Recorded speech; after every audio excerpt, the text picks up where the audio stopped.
जिसके हृदय में राम राज्य हो, अर्थात भगवान जिसके हृदय में विराजमान हो, उसके जीवन के तीनों तापों का शमन हो जाता है, तीनों ताप दूर हो जाते हैं। दैहिक ताप, जब आप भगवान का स्मरण करते हैं, ध्यान करते हैं, भजन करते हैं, कीर्तन करते हैं, तब आप अपने समस्त दुखों को भूल जाते हैं। आपके देह में कितने भी कष्ट हो, घुटने में बैठने में तकलीफ हो, कमर में तकलीफ हो, सिर दर्द कर रहा हो, परंतु जब भगवान के भजन में, कीर्तन में मन लग जाता है तो उतने समय के लिए तो अवश्य ही हम वो चीज, अपने दैहिक तापों को भूल जाते हैं।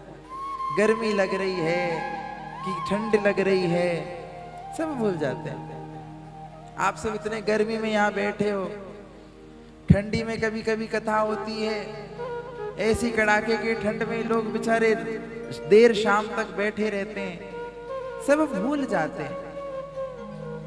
क्योंकि भगवान में जब मन लग जाता है तब सब कुछ भूल जाते हैं। दैहिक ताप दूर हो जाता है, भौतिक ताप दूर हो जाता है, और दैविक ताप भी दूर हो जाता है। दैविक ताप अर्थात प्रारब्ध के वश जो कुछ प्रतिकूलताएं हमारे जीवन में होती हैं, वो भी भगवान के शरणागत हो जाने से, जब हम पूर्ण रूप से भगवत शरणागत हो जाते हैं, भगवान कहते हैं ना, तुम सब धर्मों को त्याग करके मेरी शरण ग्रहण करो, मैं तुम्हारे समस्त पापों का हरण करूंगा। सर्वधर्मान परित्यज्य माम एकम शरणं व्रज, अहम त्वाम सर्व पापेभ्यो मोक्षयिष्यामि मा शुचि। समस्त पापों के, पूर्व के कर्मों के कारण ही कुछ प्रतिकूलताएं होती हैं जीवन में, प्रारब्ध के वशीभूत होकर के। पूर्व के कर्म ही हमारे प्रारब्ध बनते हैं। प्रारब्ध है क्या? कर्म का फल। भगवान ने अलग से कोई चिट्ठी थोड़ी बनाई है हर व्यक्ति के लिए, ये तो जीव के पूर्व के कर्म के फल ही प्रारब्ध हैं। कुछ कर्म संचित कर्म हैं, कुछ प्रारब्ध हैं, और कुछ क्रियमाण हैं। जो हम निरंतर कर रहे हैं वो क्रियमाण कर्म हैं।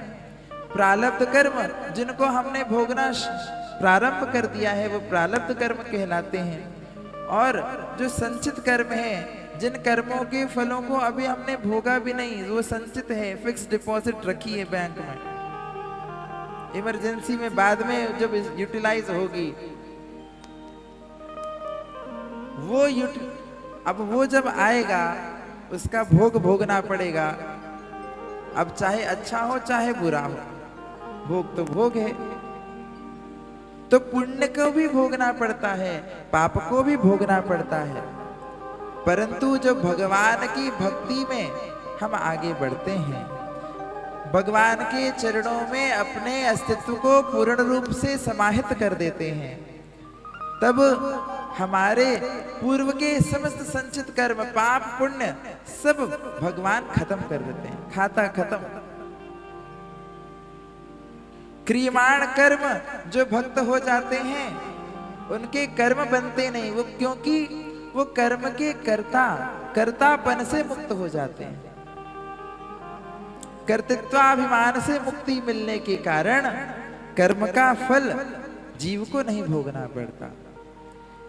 यह कार्य करने वाले हम हैं। जब तक यह बात हमको पता है, हमारे हृदय में यह भावना है, तब तक उस कर्म के फल को हमें भोगना होगा।